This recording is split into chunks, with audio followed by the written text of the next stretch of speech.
Essa é uma live que eu estava com muita vontade de fazer, porque são três personalidades muito importantes na vida política, na vida cultural, na vida da televisão, do cinema, do teatro, da periferia desse país. Três figuras extraordinárias. A primeira dela é a nossa querida companheira Benedita da Silva, a Benedita, que foi militante política de movimento social do Rio de Janeiro, morou muito tempo na favela no Chapéu Mangueira. A Benedita foi vereadora do PT, depois ela foi deputada, depois ela foi governadora, foi vice-governadora, foi senadora do PT, agora voltou, sabe, a ser deputada. É casada com o companheiro Antônio Pitanga, nosso querido companheiro, que eu chamo de Quitaninha, sabe?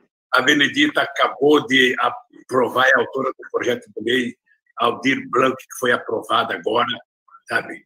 E da companheira Jandira como a companheira que relatou esse projeto. O outro companheiro é uma figura muito, muito importante e muito polêmica no Brasil, que é o nosso querido companheiro José de Abreu. É um ator, ele tem 74 anos, mas como eu, parece que tem 30, sabe? Tem tesão de 30 e eu diria tesão de 20. Sabe? É um companheiro nascido em Santa Rita do Passa Quatro. Eu não vou ficar citando aqui os nomes das novelas, do filme que o companheiro Zé de Abreu participou e a quantidade de coisa que ele fez no cinema, no teatro, na televisão no Brasil. E o outro companheiro é o companheiro Sérgio Vaz. O companheiro Sérgio Vaz tem 55 anos, parece que tem 30, sabe? É um companheiro, sabe? É um companheiro idealizador junto com outro companheiro da Cooperifa, é um sarau literário da periferia de São Paulo, que foi criado em 2001. Depois eu não vou dizer as coisas que está escrito aqui, porque eu quero que você fale, Sérgio. Como é que vocês criaram a Cooperifa e o que ela faz nesses anos todos? O Sérgio Vaz é escritor, tem muita coisa escrita, acho que 8 livros, já ganhou, sabe, prêmios, muitas menções, e é um companheiro que tem dedicado a vida dele em tentar organizar, sabe, culturalmente a nossa juventude na periferia desse imenso país e desse imenso estado de São Paulo. E eu queria começar fazendo uma pergunta, que é uma pergunta para a Benedita da Silva, mas é uma pergunta que ela vale para todos os três, que eu queria ouvir a opinião dos três, que é o seguinte: eu fui pego de surpresa com uma notícia hoje na televisão de que o presidente da Fundação Palmares, um senhor chamado Sérgio Camargo, se referiu ao movimento negro como escória maldita e vagabundo, em reunião privada dia 30 de abril, conforme revelou o jornal Estado de São Paulo. Então, eu queria perguntar aos três, vai começar pela Benedita. Benedita, você que, ao longo desses seus queridos, sabe, 75 anos de idade, é um símbolo da luta do movimento negro do país, como é que você reage a um cidadão como esse e o que deveríamos fazer para que um cidadão como esse jamais pudesse assumir um posto, um cargo público qualquer, sobretudo uma coisa importante como a Fundação Palmares? Benedita, fala um pouco. Primeiro, eu quero agradecer o convite de poder estar aqui acompanhando também pessoas ilustres como José de Abreu e Sérgio Vaz, e convidada pelo presidente Lula.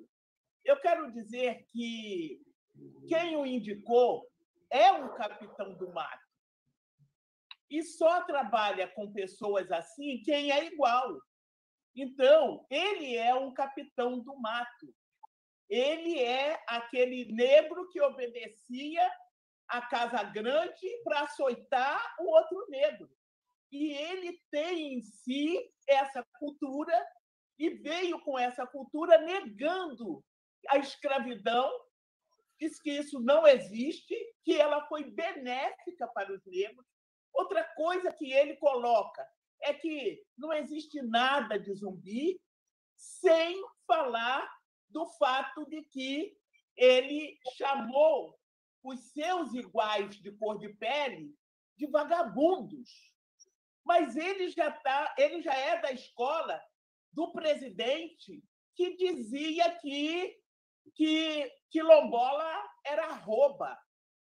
Então, ele tem uma escola. E o que fizemos diante dessa manifestação dele? Entramos com uma ação contra ele.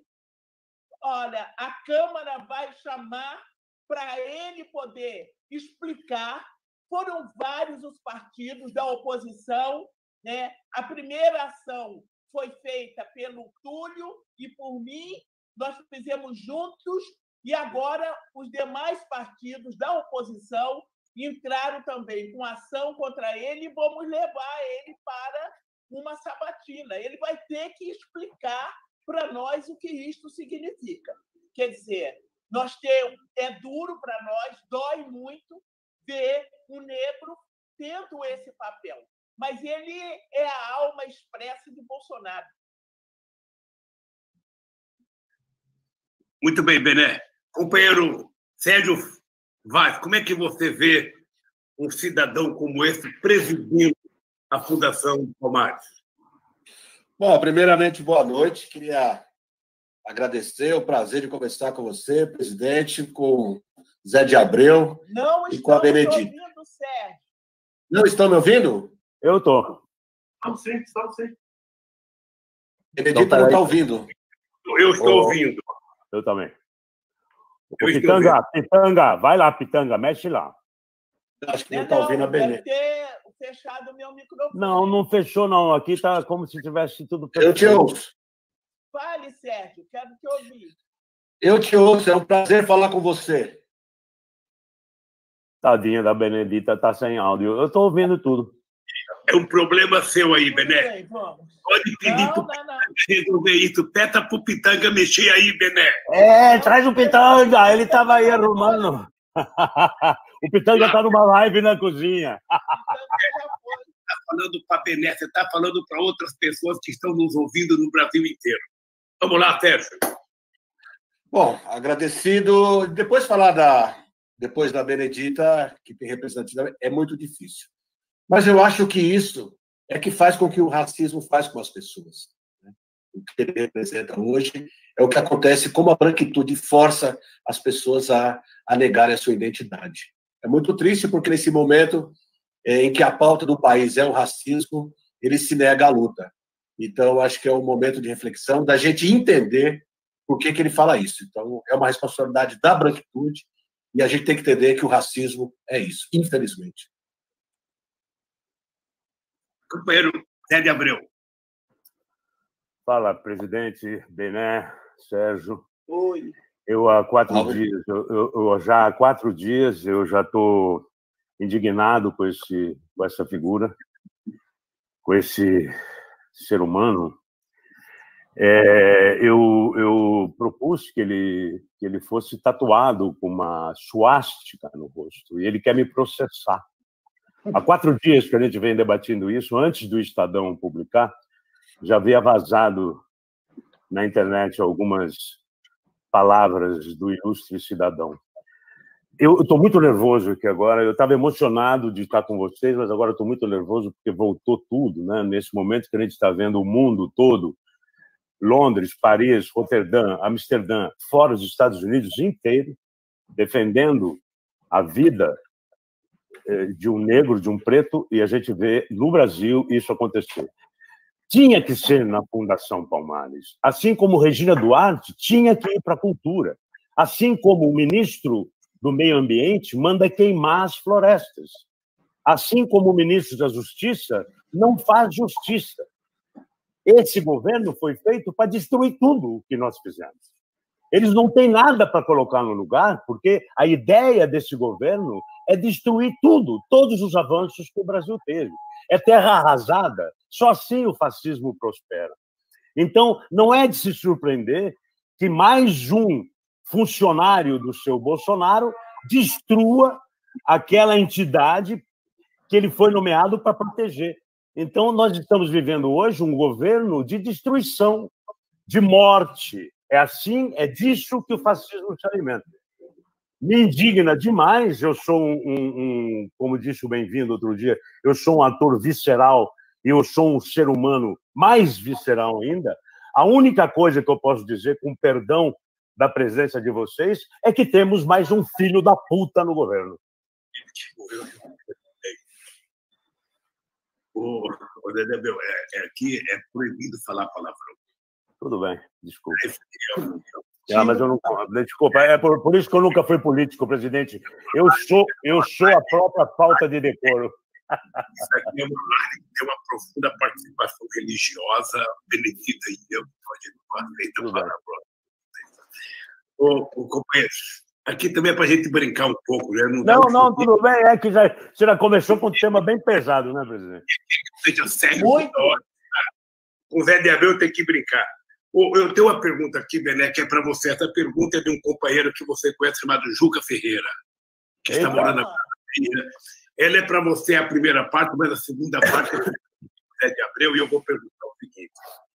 Acabou de ser aprovada na Câmara a Lei Aldir Blanc, que foi uma lei da companheira Benedita da Silva, sabe? É uma lei que prevê também a questão do auxílio emergencial. E amanhã vai ser votada no Senado. É isso, Bené? Exatamente. E há uma grande aprovação, uma grande expectativa pela aprovação dela. Eu queria dizer o seguinte, tem muita gente vivendo dificuldade, de alguns até passando fome com suas famílias, artistas, técnicos e todos que trabalham com arte e cultura, artistas circenses, artistas de rua, os que se apresentam na noite, os que trabalham em equipamentos que estão fechados, estão sem ganhar.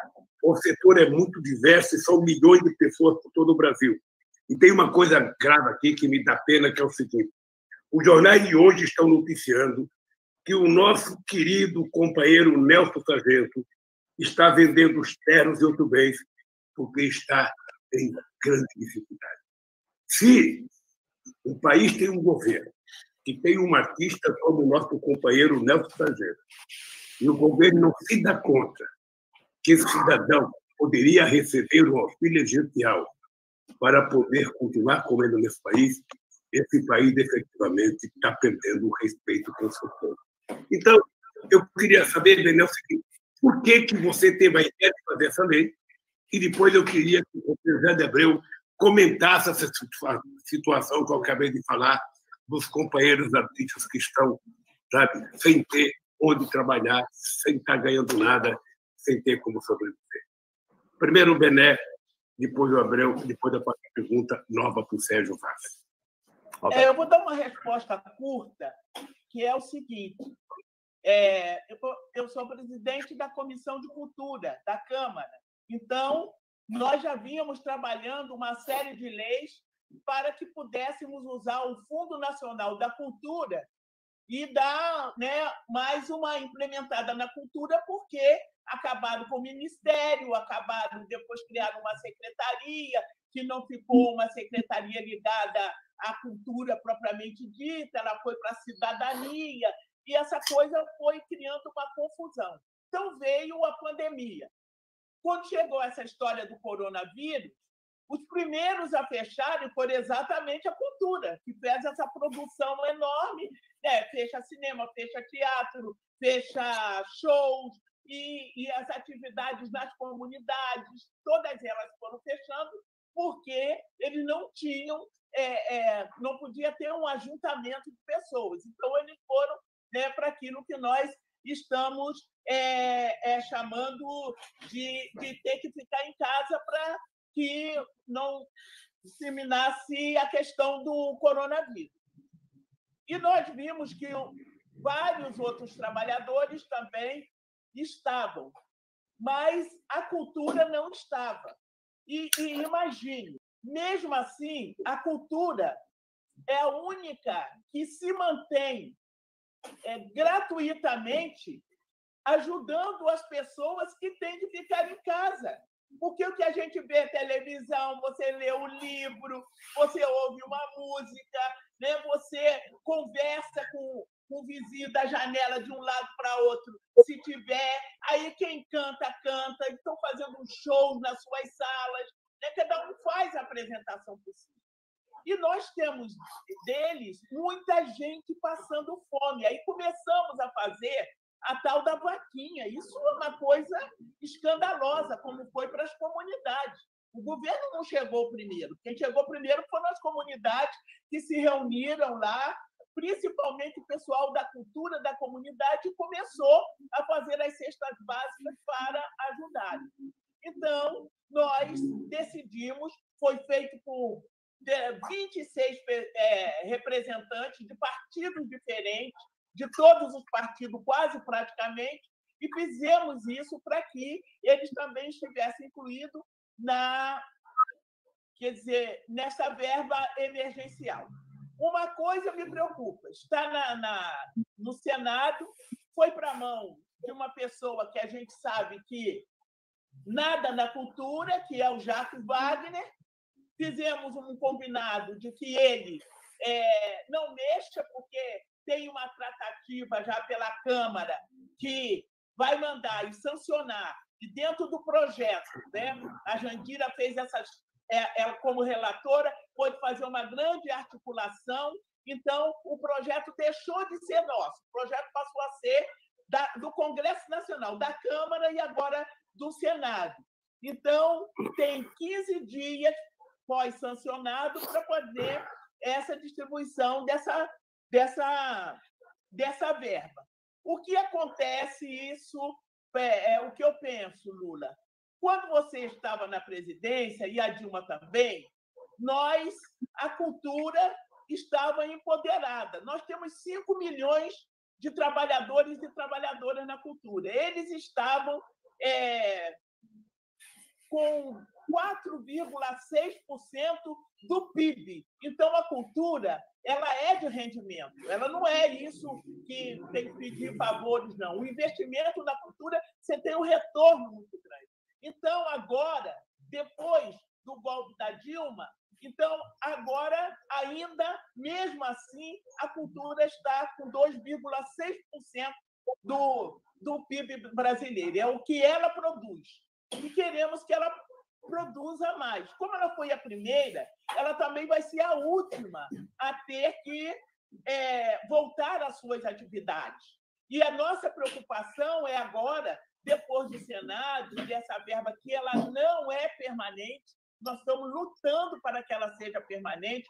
Jandira fez um esforço enorme, conversou o máximo que pôde para que a gente pudesse ir pelo menos até dezembro, mas nós já estamos com outra ação da Câmara para fazer com que eles estendam pelo menos até dezembro, que não sabemos quando vai parar essa pandemia, e eles, então, estarão recebendo esta verba. Desses 5 milhões, Lula, nós temos mais ou menos quase 3 milhões que realmente precisam. Então, nós fizemos esse projeto esperando que o Senado vote e que o presidente sancione, mas que ele pague, né, Lula? Porque tem pessoas que ainda não receberam essa emergencial de R$600. Estão na fila ainda, aguardando. Muito bem.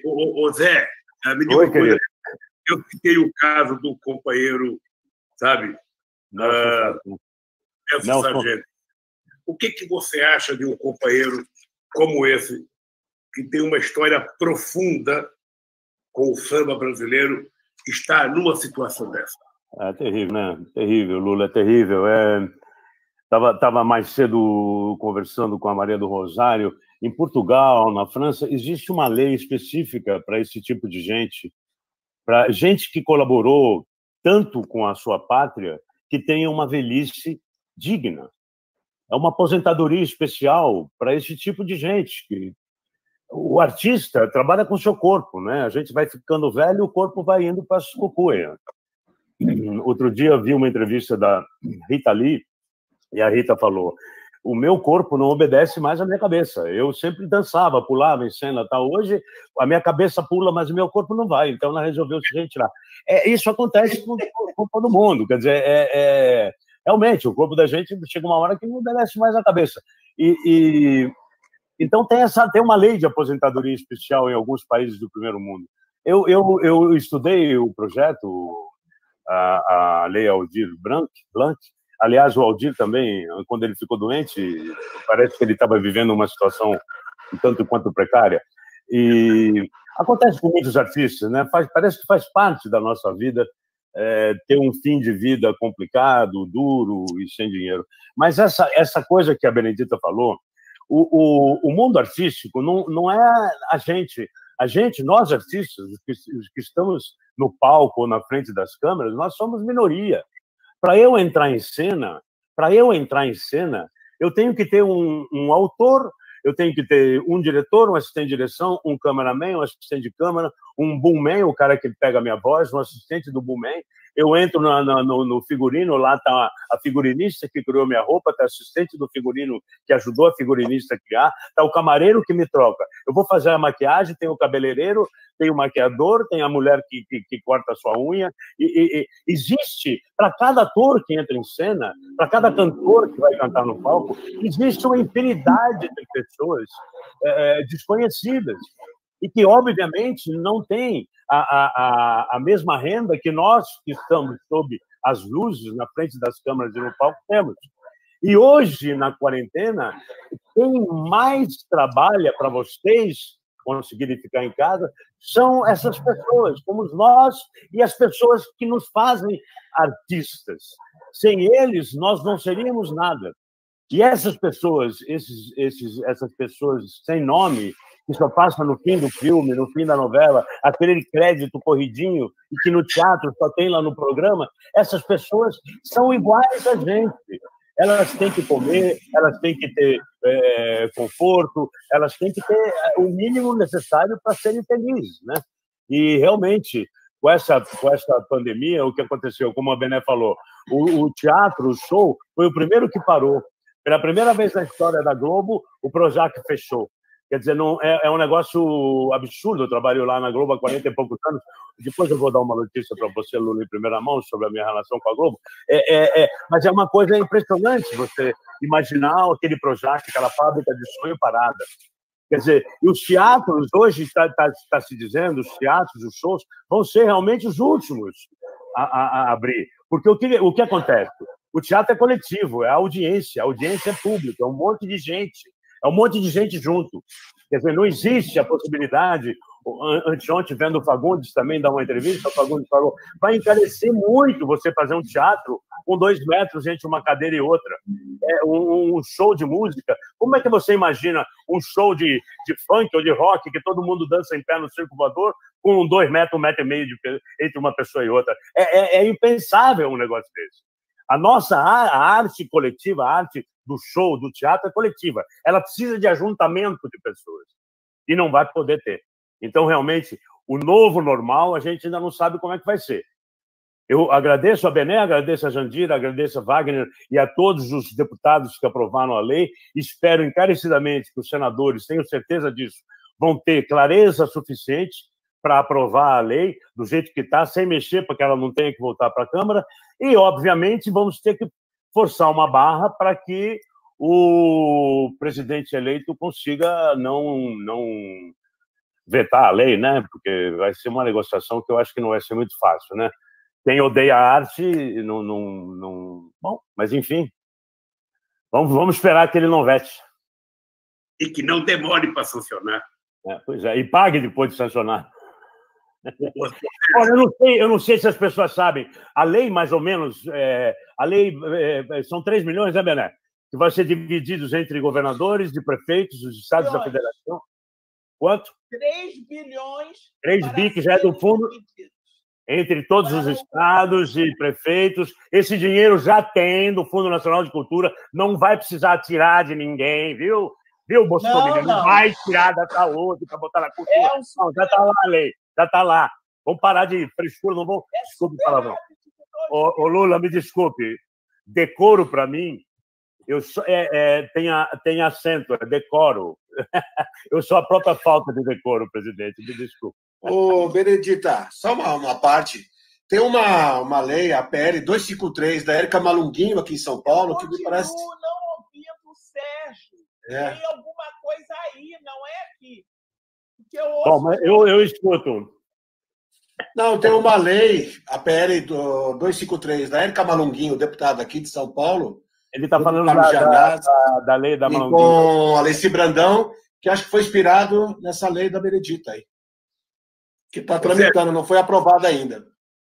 Sérgio, é o seguinte, você é responsável pelo sarau mais importante da periferia de São Paulo. A periferia de São Paulo e do Brasil, que tem uma enormidade de artistas sabe, de cantores, de mágicos, de pessoas que trabalham em circo, que às vezes trabalham a noite inteira para ganhar R$1.000, R$500, às vezes nem consegue. Eu tenho uma pena quando eu vejo um cantor no restaurante cantando, além dele não ganhar quase nada, quando ele termina de cantar, ninguém bate palma, o pessoal mal educado, se quer bater palma. Eu queria que você contasse, Sérgio, como é que vive esses artistas na periferia de São Paulo, as pessoas onde você convive, onde você trabalha com o pessoal da Cooperifa. Bom, o Sarau da Cooperifa foi criado em 2001 por mim, o poeta Marco Pezão, e a ideia da gente era se reunir no bar, que era o único espaço público que tinha na época para se ouvir e falar poesia. Nesse período, as pessoas que foram chegando foram trazendo seus poemas, sua arte, foi encontro de artista, lugar de afeto. Acontece que se está ruim para os grandes artistas da grande mídia, você imagine para os artistas da periferia, que muitas vezes não tem espaço, não tem onde trabalhar, não tem reconhecimento. Para isso foi preciso criar a nossa própria literatura, o nosso próprio teatro, a nossa dança. Então a gente está muito difícil porque quando um artista, um poeta do Sarau lança um livro, ele passa pelo Sarau do Binho, ele passa pelo Sarau Hélio da Corrente, ele passa pelo Sarau da Brasa, ele passa pelo Sarau do Grajaú, ele vai nos slams, ele tem aonde percorrer e vender seu livro. Nessa época de pandemia, já não tem onde vender o seu livro, até porque as livrarias não aceitam vender os nossos livros. Então a gente perde tipo de mercado. Se não pode ir no teatro, também o teatro também não pode se apresentar aqui. Então é muito difícil, porque na periferia, muitos artistas são artistas cidadãos, têm 2 empregos. Além de trabalhar numa empresa, ainda faz teatro, ainda dança. Então as pessoas estão vivendo também de vaquinhas, e são pessoas que estão sobrevivendo e ajudando outras pessoas a sobreviverem. Porque há muitos projetos aqui, criados, por exemplo, como o Bloco do Beco, que é um projeto criado para distribuir cestas básicas, Nego Jobs, comunidade de Várzea distribuindo cesta básica. Então, a gente ainda está sobrevivendo e ajudando a sobreviver. Então, é uma situação muito difícil, porque, nesse momento, o Estado não dá para nós essa segurança, não nos reconhece, né? Nós, como cidadãos negros e periféricos, somos tratados nesse país como os imigrantes ilegais. Então, você imagina a nossa arte ainda como é tratada, ainda como exótica, como as pessoas acham que a gente não tem direito a essa fatia do Estado, que tem o dever de promover cultura. Perfeito. Companheiros, eu não tenho patrocínio, então aqui Belém vai ter publicidade, e eu vou voltar a fazer uma pergunta do Fernando de Moraes agora para o Zé de Abreu. Opa! Fernandão. Fernando de Moraes, que foi secretário da Cultura também em São Paulo. Sim. Ele está perguntando, ele está dizendo o seguinte: o governo ameaça fechar a Cinemateca Brasileira, que já tem 80 anos, e que foi prometida pelo genocida, a Regina Duarte, no Prêmio de Consolação.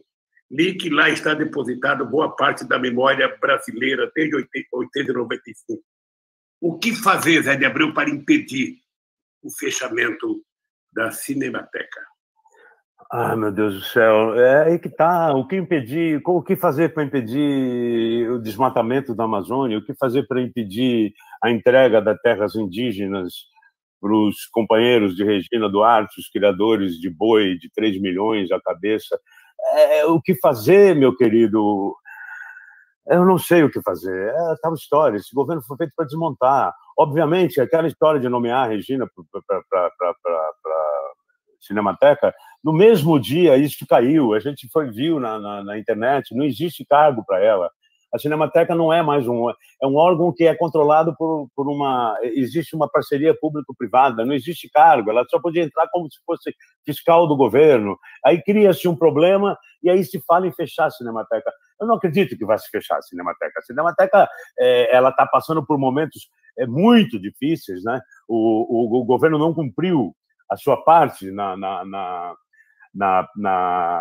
doação, não é doação, é obrigação do governo passar o dinheiro para a empresa que está controlando hoje a Cinemateca. E eu não sei o que fazer. Os cineastas abraçarem a Cinemateca, cercar a Cinemateca Eu não sei, gente, é muito difícil. Eu acho que a gente está vivendo um momento hoje, o nosso Brasil está vivendo um momento tão esdrúxulo que nós estamos discutindo Cinemateca na maior pandemia da história. Nós estamos discutindo ditadura, nós estamos discutindo racismo na Fundação Palmares, nós estamos discutindo uma coisa completamente fora de qualquer padrão no mundo, né? A gente tinha que estar todo mundo discutindo como salvar vidas, mas a gente é obrigado, por conta desse genocida, pensei o palavrão, mas não disse, a gente tem que pensar em Cinemateca, tem que pensar, nós temos que pensar hoje em vida. A política hoje é salvar vidas. Os brasileiros estão morrendo às pencas. Somos mais de 30 mil, mais do que a população inteira da cidade onde eu nasci. É uma Santa Rita do Passa Quatro inteira que morreu. Em 15 dias, nós dobramos o número de mortes. Isso sem falar na subnotificação. Quer dizer, nós estamos vivendo um momento no Brasil completamente fora de qualquer registro histórico que eu tenha tido nos meus 74 anos. Não sei o que fazer para salvar a Cinemateca, não sei o que fazer para salvar os índios, não sei o que fazer para diminuir, acabar com o racismo, não sei. Estamos... Talvez a resposta seja aqui, no meu lado direito da tela. Talvez a volta do presidente Lula para botar esse país no lugar, eu não sei. Para mim é a única opção. Eu acho, companheiros, que nós temos um problema sério no Brasil, porque nós temos um governo que é impressionante, companheiros, é que todo mundo sabia quem era o Bolsonaro. Se tem um presidente da República que foi eleito sem enganar ninguém, que se apresenta na televisão como pessoas inteligentes, estudiosas, que pensam, sabe? Ninguém, sabe, foi enganado pelo Bolsonaro. Todo mundo sabia que ele não gostava de educação, que ele não gostava de cultura, que ele não entendia de economia, que ele não gostava de negro, que ele não gostava de índio, que ele não gostava de mulher, que ele não gostava de ninguém, que ele era homofóbico, ou seja, tudo que não presta, ele era favorável. E as pessoas sabiam. E ainda eu vejo pessoas dizer, eu tenho dúvida entre ele e o Haddad. Eu tenho dúvida se eu vou votar nele ou no Haddad, porque eu não vou votar no Haddad por causa do PT e votou no Bolsonaro por causa do grande partido chamado PSL.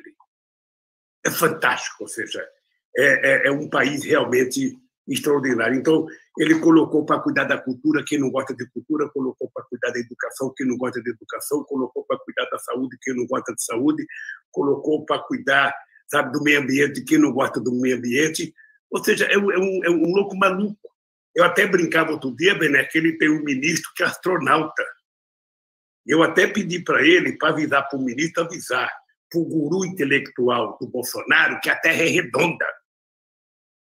Só para ele se tocar. Então, eu queria perguntar, um governo que não gosta de nada, ele não gosta de povo, sabe? Ele não gosta de povo.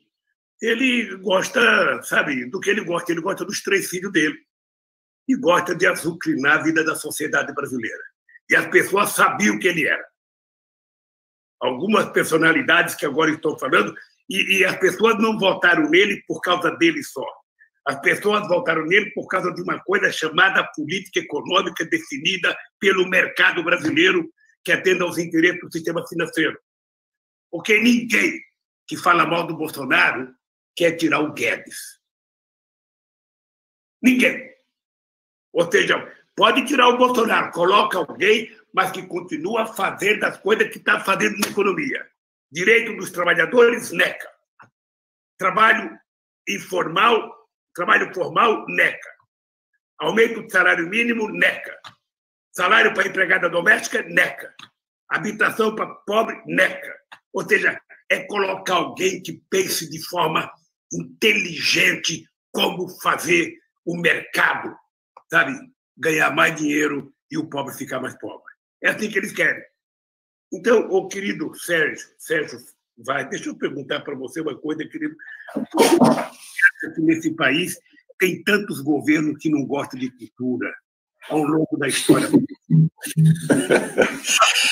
Às vezes, Essa gente não gosta de cultura. Bom, cultura é por onde passa a cidadania das pessoas, né?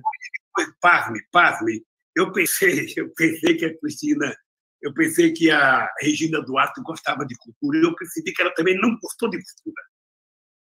Então, me explica, Sérgio, você que é um companheiro, sabe, que fica em cada vez no barzinho lá, fazendo a cooperifa funcionar, me explica por que essa gente odeia tanto cultura. Será porque a cultura contribui com a formação política das pessoas, melhora a consciência das pessoas? Fala, Sérgio. Exatamente isso. Primeiro porque a cultura traz cidadania.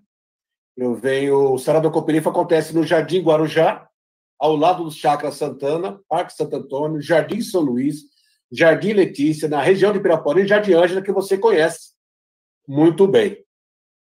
Que em 1996 foi eleito pela ONU o lugar mais violento do mundo. Quando nós começamos a fazer poesia nesse bar, quando a gente começou a desenvolver, várias pessoas começaram a dar ideias, a gente percebeu que as pessoas que queriam mudar da periferia começou a entender que queria mudar a periferia. Então, isso já é o processo cultural acontecendo. E, para isso acontecer, a gente teve que dessacralizar a literatura. Foi preciso a gente começar a escrever a nossa própria história, do nosso jeito, ouvir e falar. Então, o Sarau da Cooperifa é reunião de pessoas que adoram Deus chamado trabalho. E essas pessoas começaram a ouvir poesia, começaram a ouvir literatura, e ali começaram a desenvolver a sua cidadania. E, então, é por isso que as pessoas, toda ditadura, ataca primeiro a educação e ataca a cultura, porque a cultura tem essa vantagem de humanizar as pessoas. O que a cultura faz é humanizar as pessoas. E ninguém quer ser humanizado nesse país. As pessoas não reconhecem as pessoas. E é por isso que é preciso atacar a cultura. Nós estamos lá. Nesse momento que o país passa por esse momento sempre existiu para a gente. Então, as pessoas falam, o rap é violento, a poesia periférica é violenta. Violento é o Estado que não nos reconhece. Né? Então, violento é todas as ações que impedem o pobre e o negro de ter conhecimento da sua própria história. Por isso que a gente se juntou com o pessoal da educação, com professores e professoras da rede pública, se juntou com os trabalhadores. A gente tem um projeto de poesia junto com o futebol de várzea. São 8 times de futebol de várzea, 2 times de futebol de várzea feminina. Porque dentro da comunidade, eles estavam achando que a gente era intelectual. Então a gente pensou, então tem algum erro aí. Se nós que somos da cultura da periferia não estamos comunicando com o pessoal da várzea, então a culpa não é da várzea, a culpa é nossa. Então nós temos que descer do pedestal dessa coisa que a gente acha que sabe e falar com o povo. Então eu acho que a nossa cultura representa muito isso. Não basta só vender o livro, é preciso formar o leitor. Não basta fazer teatro na periferia, é preciso formar o público leitor de teatro. O audiovisual que tem na periferia. Na periferia hoje os cineastas estão fazendo eventos de cinema nos becos, nas lajes, em qualquer lugar que haja um espaço. Nesse momento que querem fechar a Cinemateca, tem muita gente passando filmes na rua, de graça, com pipoca gratuita. Então, esse é o poder que tem a cultura, de transformar. Foi através dessa cultura, dos saraus, dos slams, do hip-hop, que foi muito importante na nossa formação, de levar luz, de dar conhecimento. E ninguém quer que as pessoas tenham conhecimento. Quando alguém entrega uma cesta básica para alguém, ela fica feliz em entregar, a pessoa fica infeliz em receber.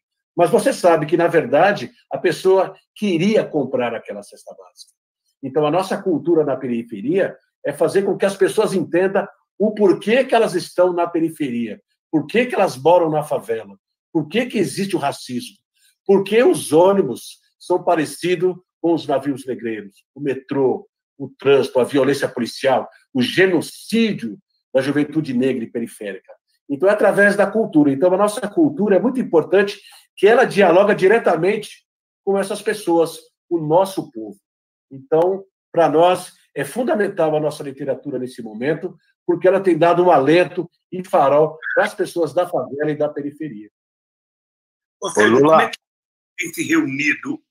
Como é que vocês têm se reunido nesse momento em que o confinamento é a melhor garantia para enfrentar o tal do Covid-19? Bom, nesse momento a gente está em videochamada, fazendo live, trocando ideias, batendo um papo, porque é um momento de fortalecimento das ideias também. Porque eu sempre falo, nós da periferia temos experiência em sofrimento. E a fase do medo já passou. Agora a gente é preciso estar forte e atento para quando a gente sair de casa, saber o que está acontecendo no mundo e estar preparado para resolver isso. Então é um momento de desmonte da cultura. A Cooperifa é num bar. A gente não paga aluguel no bar do Zé Batidão. Então a gente não está sofrendo tanto quanto alguns espaços culturais que dependem do aluguel, que não conseguem pagar a água e luz, não conseguem pagar o funcionário. Então, nós estamos vivendo nesse momento muito difícil desse encontro. A gente está nas redes sociais, mas as redes sociais não fortalecem, não dá comida para ninguém. As pessoas querem atuar. E muito mais do que ganhar dinheiro, a gente sente falta do abraço da comunidade. A gente sente falta de chegar na beira do campo, de ir na feira, de ir no slam, de ir no sarau, chegar na favela, ouvir um bom samba, um samba da hora. A gente sente saudade do samba do Arruda, do Santa Teresa, no Imbu, do samba da vela. A gente sente essa saudade. Até porque o nosso povo não tem quintal. Nosso quintal é a rua. E hoje estar fora da rua é complicado pra caramba.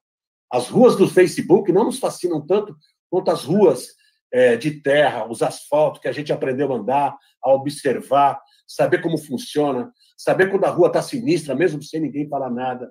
Nós estamos sentindo falta do nosso povo, do afeto. A gente está ouvindo a poesia do outro, o samba do outro, mas ainda falta o encontro nos olhos, que é o que nos fortalece. Nós somos esse povo apaixonado pelo povo.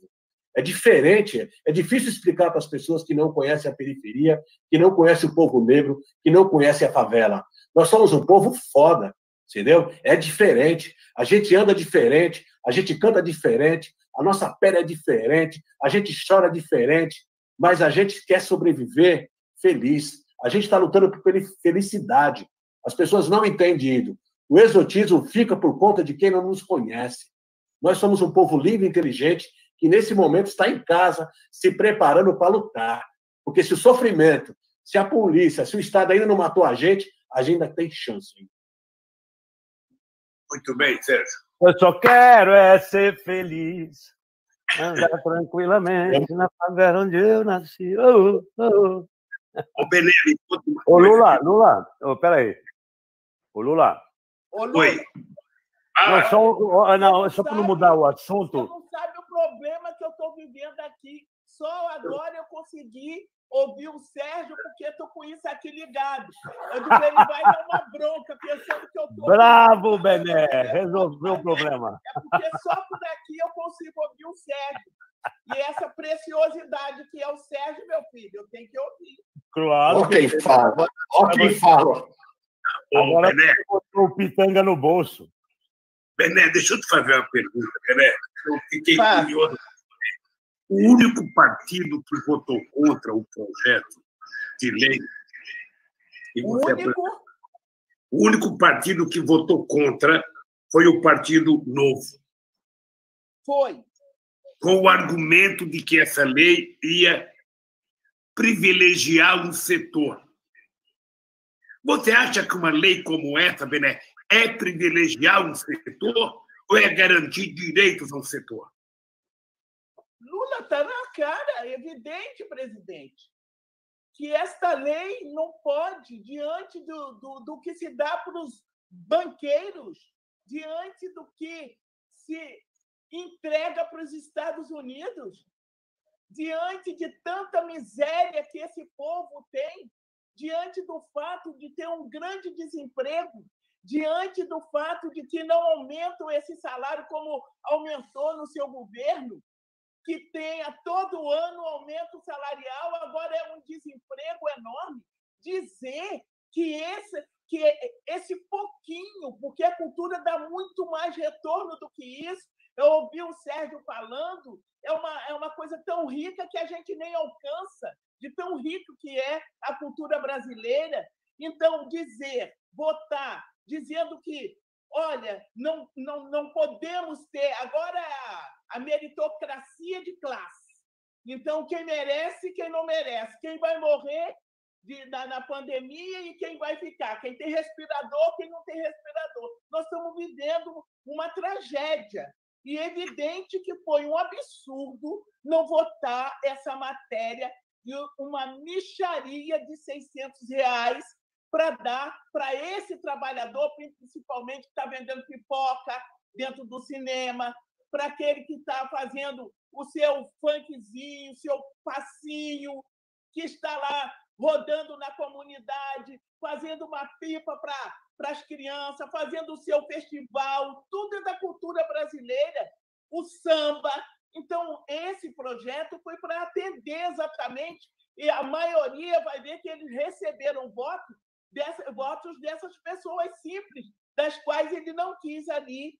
Né? São pessoas que não estão na TV todo dia, mas são pessoas extremamente importantes. Então, Lula, na verdade, a gente tem o pior Congresso, a gente tem a pior Câmara, você está assistindo tudo que vem acontecendo, estão militarizando o governo inteiro, botando os negros para sofrer, para matar. O presidente quer botar uma arma na mão de cada um para as pessoas se defenderem. Defenderem de quem? Da cor da minha pele? É isso? Por isso ele tem esse capitão do mato lá. Por isso, nós, brasileiros, precisamos reagir mesmo, principalmente nós, os negros, que fazemos a cultura desse país também, uma cultura irreconhecida por eles. Eles gostam de nos ouvir, gostam de ver sambando no carnaval, gostam de tudo isso, mas dá o valor necessário pelo nosso trabalho, pela produção que se faz, isso eles não querem. E, de novo, eles não têm nada. Ô, Benedita, Lula, Sérgio, o seguinte, olha, quando eu saí do Brasil, na realidade, em 2014. Logo em seguida, o embaixador Poc, Lula, o embaixador Poc assumiu lá a França, não foi? Foi. E ele fez um discurso, quando ele assumiu, dizendo que a França, a cultura da França, gera de impostos para o governo francês 7 vezes mais do que a indústria automobilística. A indústria automobilística francesa não é fraca, não. Eles têm Renault, Citroën e Peugeot, fora outras fábricas todas. A indústria cultural francesa dá 7 vezes mais ao povo francês, em termos financeiros, do que a indústria automobilística. Fora o rendimento cultural, obviamente, que a cultura traz para... Então, você vê, nós da cultura, nós não somos mamadores de Lei Rouanet. A gente produz, a gente é uma força de trabalho que produz muito dinheiro, que gera muito imposto ao país. A gente não é sanguessuga. É um conceito que lançam da gente. A gente não, a gente é trabalhador, a gente gera. Eu pago 32% de imposto de renda do meu salário. Quer dizer, a gente é normal, é trabalhador, não é esse brilho que as revistas de celebridade dão ou davam, agora quem dá é a rede social, isso é para uma minoria. A maioria de nós, artistas, técnicos da área de diversões públicas, nós somos pessoas normais. O 80% ganha muito pouco, como a Bené falou. Também trabalha no cinema aquele cara que vende pipoca, a bilheteira do cinema, que ganha quanto? Quanto ganha o pessoal que trabalha em produção de teatro? O cara que faz a mercenaria do cenário, a costureira que costura os nossos figurinos. É um monte de gente. Isso tudo gera imposto, gera renda, isso faz parte do PIB. Nós não somos exploradores do governo, mamadores de Lei Rouanet. Isso é piada.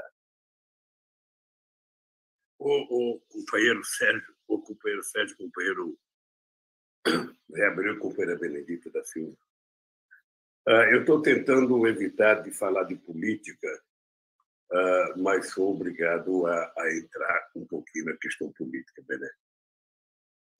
E entrar com muito carinho, porque eu tenho pergunta de muita gente boa aqui, que mandou perguntas, sabe? E eu queria perguntar para vocês três o seguinte: a gente vinha num momento muito importante de conquistas sociais, de inclusão social no Brasil.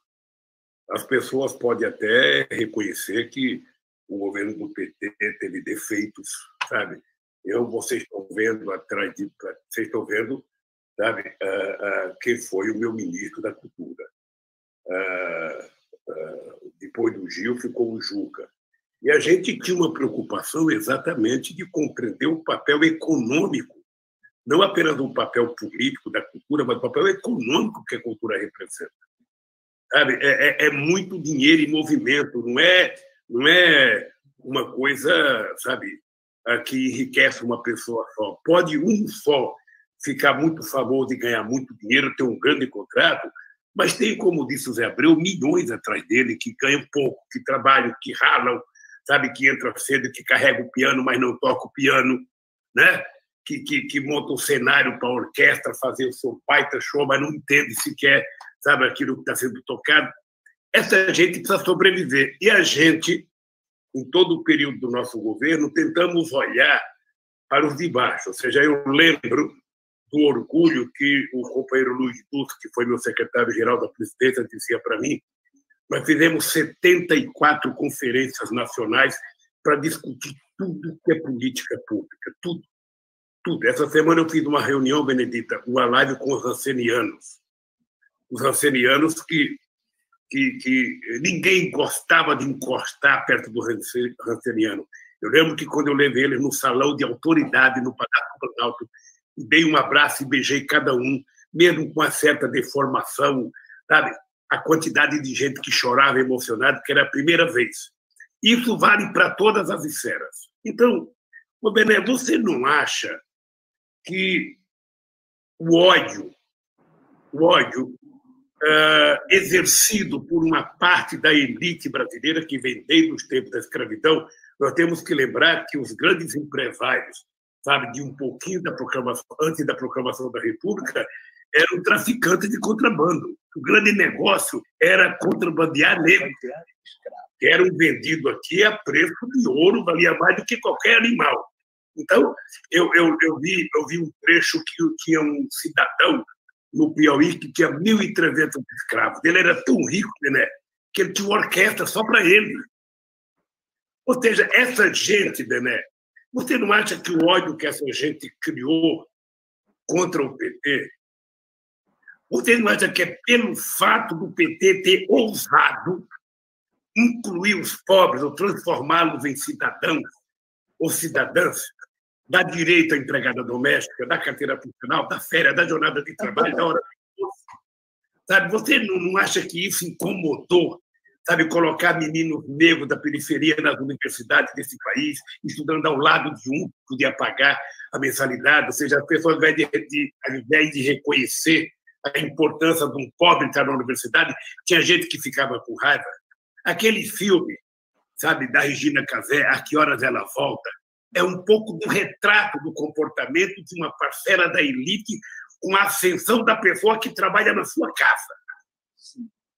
Ou seja, ela até diz para os outros: nossa, ele é da família, nossa, como ele é legal, nossa, ele é bonzinho, o seu Zé é maravilhoso, o seu Zé cuida do jardim, sabe?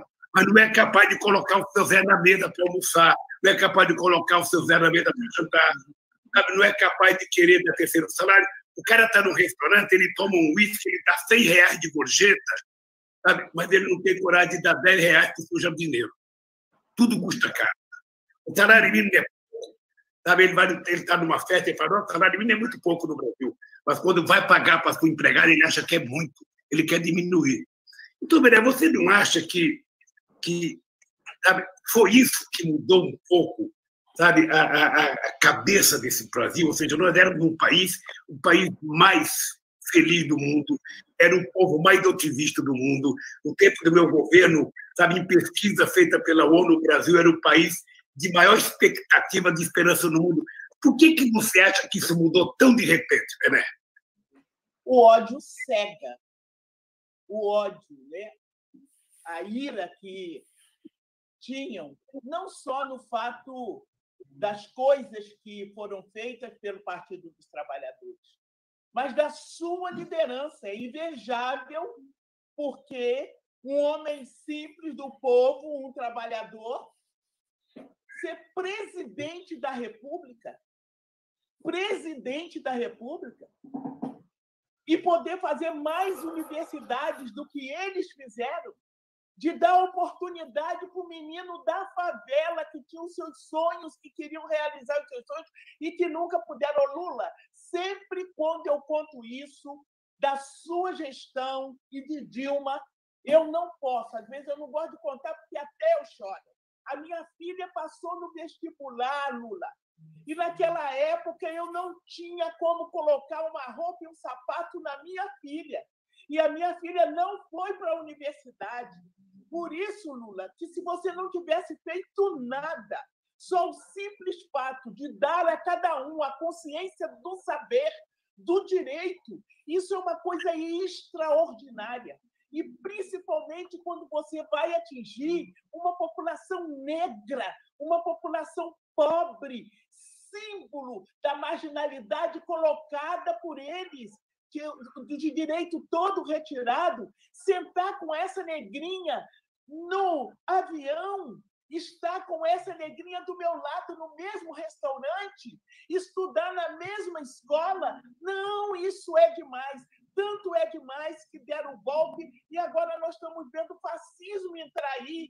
Eu fiquei apavorada enquanto gente negra, quando eu vi o Bolsonaro, tem que falar de política, não podemos deixar de falar, ele incentiva, ele estimula o racismo, ele estimula, ele massacra, ele pisa as pessoas pobres. Eu quero falar uma coisa boa, porque eu já falei com Deus, eu não quero ficar uma pessoa assim, mas esse governo é intolerável, Lula. Eu vi aquelas pessoas vestidas, até eu escrevi que é para mim não falar errado, né? Porque é uma palavra que a gente não usa, mas a Ku Klux Klan, eles estavam vestidos assim. E a gente vê esse negro que foi apertando o pescoço, e o pior é que você vê que tinha os outros brancos lá também, policiais, e não fizeram nada, deixaram matar. Isso é ódio de raça, Lula. Isso é ódio de classe. Você mexeu com eles. Você fez essas coisas, e isso não pode. Mas é por isso que também nós temos que estar muito unidos, nós temos que ir para as ruas, nós temos que fazer o que for possível, porque a gente quer nosso direito de volta, a gente quer a nossa cultura brasileira de volta, a gente não quer entregar, e por isso fizeram. Mas graças a Deus, que o mundo inteiro, a gente estava orando, e eles não conseguiram te derrotar. Não conseguiram te derrotar. Te prenderam, mas não conseguiram te derrotar. Porque a gente ainda tem esperança. A gente ainda tem fé, Lula. Eu tenho essa fé. Que você vai voltar. Você vai voltar para... Agora não é nem para dar continuidade, porque depois da pandemia isso vai ficar uma coisa que a gente vai ter que rever muito para poder colocar esse país no trilho. Mas a gente tem que estar organizado para fazer isso, para impedir que eles, de novo, queiram colocar todos nós na senzala. É isso, Lula. O ódio não adianta. O ódio é porque não tem condição. Eles podem fazer o que quiserem contigo, mas não vão tirar a sua inteligência. Você é um homem iluminado. Não adianta. Não adianta que não vão. Eu tenho dito que o ódio é tão grande que eu, como uma mulher evangélica crente, se Jesus voltasse na Terra agora, eles iam pegar a metralhadora e iam metralhar, e até mesmo cristãos iam fazer isso, porque fizeram isso nas igrejas na época da eleição, todo mundo fazendo arminha. Agora estamos aí, todos nós levando na cabeça, mas ainda temos esperança, porque em Deus há misericórdia, então eu tenho certeza que nós vamos superar isso. Mas esse ódio é terrível. Ele é muito cego, ele faz muito mal, ele faz mal à alma, dá nojo, dá asco de ver essas pessoas. Mas elas são tão pequenas, Lula, mas elas são tão pequenas que elas não podem, de forma nenhuma, reconhecer a grandeza desse povo brasileiro e o que você fez para as favelas. Eu, favelada de 57 anos morando na favela, eu, favelada, que estava acostumada a ver arrebentarem a cara, entrarem na nossa casa, tirar nossa comida, despejar para procurar maconha no fundo da lata e depois virar o arroz junto com feijão, o maior sacrifício do mundo. A gente comprou carne, a gente fez churrasco, a gente levou os amigos para casa, tinha Minha Casa Minha Vida, já não tinha mais vergonha de tudo. Isso deu um ódio nessa gente, mas um ódio que eles querem agora